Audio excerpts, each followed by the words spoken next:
Good morning po mga kabukid. Ngayon po ay naka-encounter tayo ng troubleshooting dito sa ating traktora. Nagtutudling po tayo iabot ang patay. Check po namin yung ating fuel pump. Ayun ay hindi na nagana. Anong bumumba. Kailangan. So ang ginawa natin pong remedyo, kinuha po namin muna yung yung fuel pump nung ating Kubota na harvester. Yan namin inilipat dito. Ayan. Yun. Ayan, yan po nasa loob na yun. Yan.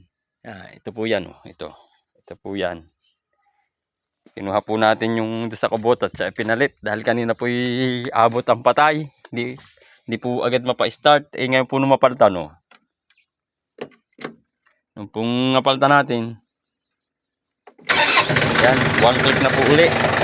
Dati po kanina, pag hindi pa napalitan, pag i-revolution natin, sabay baba ng accelerator, patay.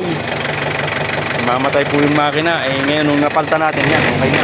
Kahit yung baba ng accelerator, ang silinyador hindi na namamatay. So yun, pagka po na-encounter nyo, in case po na kailangan, yun, pwede naman pong ipalit. Magkaiba lang po sila ng paa, yung pinaka-base, yung kabitan, wala naman pong problema kahit nakabitin yan dahil hindi naman po yung basta mahuhulog. So yun lang po, isang mahalagang tips po.